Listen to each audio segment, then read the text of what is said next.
जोहार साथियों, मैं मुकेश बिरवा आपका इस चैनल पर स्वागत है। एक आम भारतीय नागरिक को पुलिस घर से घसीटकर थाने ले जाती है, बिना किसी कारण बताए, बिना किसी वारंट के, सिर्फ एक पारिवारिक विवाद के नाम पर 24 घंटे तक लॉकअप में बंद रखती है और फिर रिश्वत लेकर छोड़ती है। यह कोई काल्पनिक कहानी नहीं है, यह 26 नवंबर 2022 की सच्चाई है। वाराणसी के महमूरगंज के निवासी मतांबर मिश्र के साथ। लेकिन इस कहानी का अंत अलग है। इलाहाबाद हाई कोर्ट ने 29 मई 2026 को एक ऐतिहासिक फैसला सुनाया और पुलिस की इस मनमानी पर न सिर्फ मुआवजा दिलाया बल्कि एक ऐसी बात कही जो हर नागरिक को और खासकर आदिवासी समाज को तो जाननी ही चाहिए। अदालत ने कहा, पुलिस अफसर यह मानकर चलते हैं कि उनके अत्याचार किसी को पता नहीं चलेंगे। आज हम इस फैसले के हर बिंदु को समझेंगे और देखेंगे कि इस निर्णय से झारखंड, उड़ीसा, छत्तीसगढ़ और देश के आदिवासी समाज को क्या हथियार मिला है। पहले पूरी कहानी समझते हैं तथ्यों के साथ। मतांबर मिश्र वाराणसी जिले के महमूरगंज के रहने वाले हैं। 26 नवंबर 2022 को वे अपने पुस्तैनी गांव सिद्धवार, जो प्रयागराज के हंडिया पुलिस स्टेशन क्षेत्र में है, वहां अपनी खेती बाड़ी देखने गए थे। शाम 3 बजे के आसपास वे धान के खेत से घर लौटे। तभी बरौत पुलिस आउटपोस्ट के तत्कालीन इंचार्ज सूर्य प्रकाश दुबे उनके घर में घुस आए। बिना कोई कारण बताए उन्हें सिर्फ लुंगी और कुर्ते में घर से घसीटकर बाहर निकाला। पहले बरौत आउटपोस्ट ले गए, फिर हंडिया पुलिस स्टेशन के लॉकअप में बंद कर दिया। मतांबर मिश्र ने बार बार पूछा, क्यों ले जा रहे हो, मेरा क्या कसूर है? कोई जवाब नहीं। 24 घंटे 26 नवंबर की शाम से 27 नवंबर की शाम 4 बजे तक वे लॉकअप में रहे। याचिका में आरोप है कि पुलिस अफसर दुबे ने रिहाई के बदले 20,000 रिश्वत मांगी। उनके छोटे भाई और वकील राहुल मिश्र ने रिहाई की कोशिश की पर पुलिस टालती रही। अंततः कथित रूप से रिश्वत देने के बाद छोड़ा गया। लेकिन मामला यहीं नहीं रुका। रिहाई के सिर्फ 2 दिन बाद 29 नवंबर 2022 को पुलिस ने मतांबर मिश्र के खिलाफ धारा 107 और 116 सीआरपीसी के तहत कार्रवाई शुरू कर दी। यह क्या धारा है? यह शांति भंग की आशंका पर लागू होती है।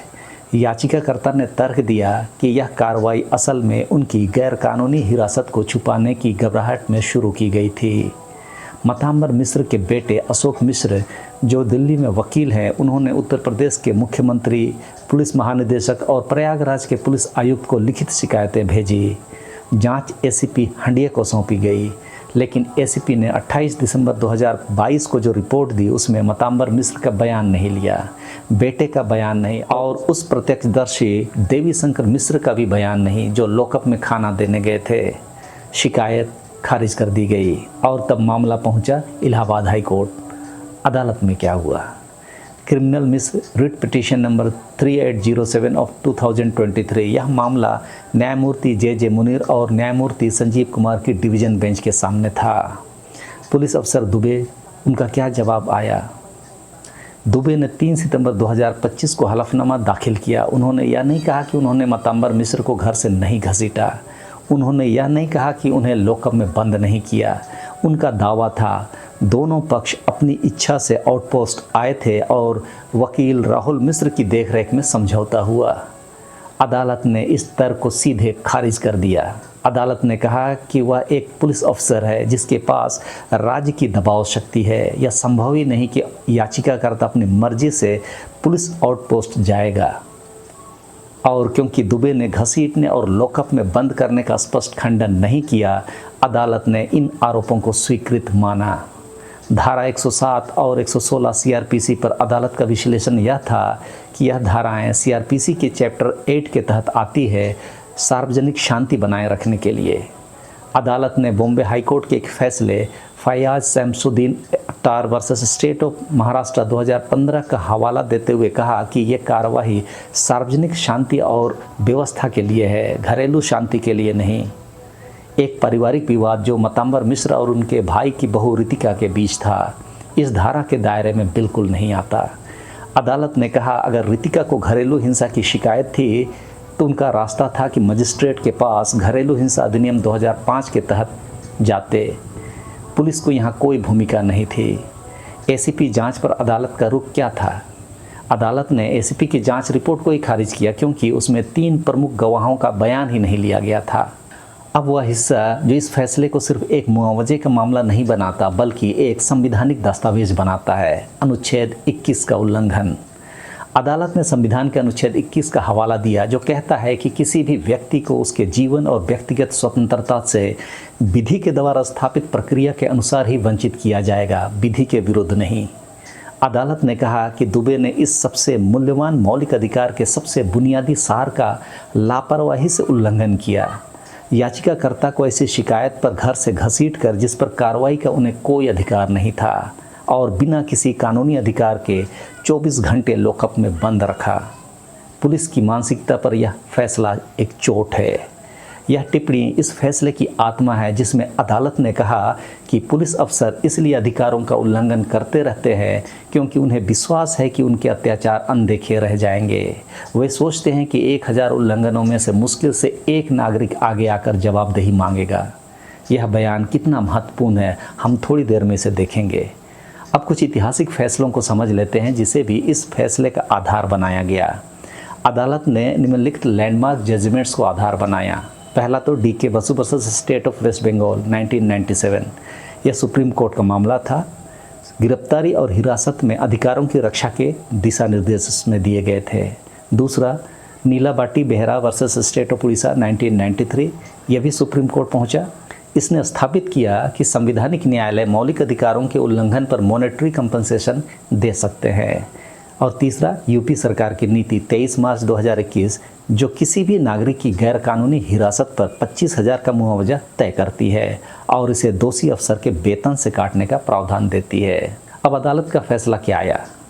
अदालत ने फैसला सुनाया कि उत्तर प्रदेश सरकार 25,000 का मुआवजा 30 दिनों में दे। दूसरा 10,000 मुकदमे का खर्च भी दे। तीसरा यह पूरी रकम दोषी पुलिस अफसर सूर्य प्रकाश दुबे के वेतन से वसूल की जाए। चौथा है कि मताम्बर मिश्र को आगे सिविल कोर्ट में नियमित मुकदमा करने का अधिकार सुरक्षित है जहां और अधिक मुआवजा मिल सकता है। अब आइए इस फैसले के साथ मुख्य कानूनी बिंदुओं को भी समझें। पहला बिंदु, पारिवारिक विवाद में पुलिस की कोई भूमिका नहीं जब तक कि कोई कॉग्निजेबल ऑफेंस यानी कि संज्ञेय अपराध ना हो। पुलिस किसी भी घरेलू विवाद में हस्तक्षेप नहीं कर सकती। रिश्तेदारों के झगड़े में थाना ले जाना सीधे तौर पर गैर कानूनी है। दूसरा बिंदु, धारा 107 और 116 सीआरपीसी का दुरुपयोग हुआ। यह धारा सिर्फ सार्वजनिक शांति के लिए है, घरेलू या निजी विवादों के लिए नहीं। इसे कवर अप टूल की तरह इस्तेमाल नहीं किया जा सकता। तीसरा बिंदु, अनुच्छेद 21 जीने का अधिकार। बिना कानूनी प्रक्रिया के हिरासत सीधे अनुच्छेद 21 का उल्लंघन है। संविधान का यह अधिकार सिर्फ एक्यूज्ड के लिए नहीं, हर नागरिक के लिए है। चौथा बिंदु, मोल्डिंग ऑफ रिलीफ का सिद्धांत। अगर याचिकाकर्ता ने सही राहत नहीं मांगी तो भी हाई कोर्ट अपनी शक्ति से उचित राहत दे सकता है। यह न्याय को पूरा करने का सिद्धांत है। पांचवा बिंदु, गलती करने वाले अफसर की व्यक्तिगत जवाबदेही। दोषी पुलिस अफसर को व्यक्तिगत रूप से जिम्मेदार ठहराया, मुआवजा उसके वेतन से काटा जाएगा। यह अकाउंटेबिलिटी का एक नया मानक है। छठवां बिंदु, जांच की गुणवत्ता। जांच में सभी संबंधित गवाहों का बयान लेना अनिवार्य है। बिना गवाह बयान के जांच रिपोर्ट को अदालत ने बेकार माना। और सातवां बिंदु, एडहॉक या रेगुलर सूट। हाई कोर्ट ने जो 25,000 दिए वह सिर्फ तत्कालिक राहत है, मतलब एडहॉक राहत है।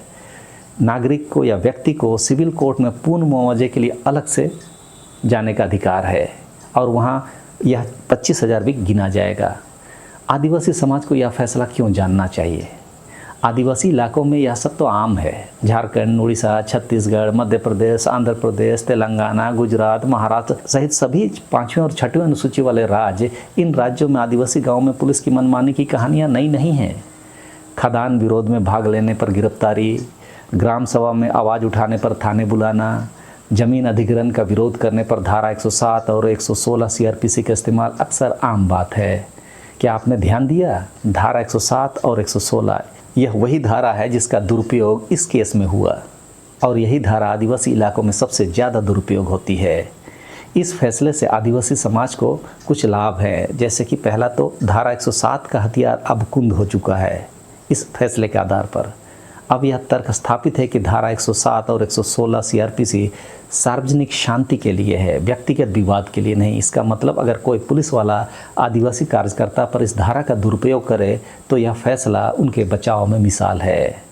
दूसरा लाभ मुआवजे का अधिकार है। यूपी सरकार की 2021 की नीति 25,000 रुपये मुआवजा, यह सिर्फ यूपी के लिए नहीं, इस फैसले से यह सिद्धांत पूरे देश में मजबूत हुआ कि गैर कानूनी हिरासत मतलब मुआवजे का भी अधिकार।